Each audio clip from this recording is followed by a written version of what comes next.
just recently reported, in fact, this month, Sydney hedge fund Levitas Capital have closed down after a September cyber attack, which caused one of its biggest clients to withdraw its money. So after a sketchy Zoom invitation, we all know how much time we've spent on Zoom this year alone. One of the hedge fund managers had his system infected by malware, and that ceded control of his emails. Subsequently, over $8.7 million worth of invoices were sent from the fund manager's email account. And in 2 months, that Australian company, unfortunately, has gone from managing $75 million worth of hedge funds to being closed down. If we just move on and look at another a large case study, if we can just scoot through to the next slide there. Landmark White, the Australian property valuation firm, in 2019, early 2019, suffered not one but two different breaches that ultimately brought the company to its knees. So how did this happen? Firstly, the means of compromise was not due to a sophisticated attack, and that's what we're seeing more. Rather, it was attributed to a basic failure to enforce authentication requirements for API connections to the valuation firm, and that the actual portal that was compromised.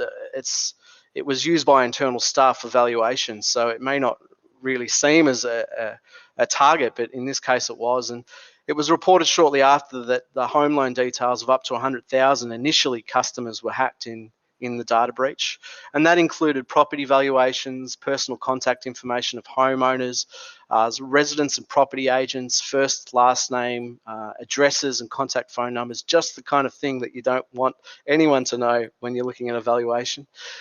Look, the breach led to major banks suspending Landmark White immediately from their value of panels. So it not only affected the company, it affected the suppliers and the customers of those suppliers as well. So it really sent the Landmark White into overdrive, contacting customers, and also the major banks contacting their customers. So there was a severe loss of the bank's integrity and Landmark White's integrity, in addition to the loss of confidentiality of the customer's sensitive information. To move forward, 1 week later, Landmark White shares were suspended, and it was revealed on the dark web where over 137,500 unique valuation records appeared, including 1,680 supporting documents. And 1 month after the breach, high-level senior positions were left vacant. Reports in May of 2019 indicated that the breach had cost up to $7 million.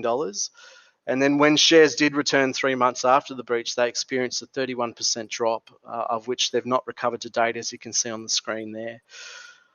In addition, suffering another internal breach, they just couldn't. They were quite unlucky with this another breach, an internal IT contractor, which by the end of the year saw Landmark White rebranded as Acumentis, as the brand had lost a great deal of integrity with their base. And up to 1.5 years later, it's revealed that it's actually wiped over $50 million from that brand. And one needs to think about the cost remediation and the cost to mitigate against that vulnerability in the first place. It wouldn't be as much as what they've experienced, obviously.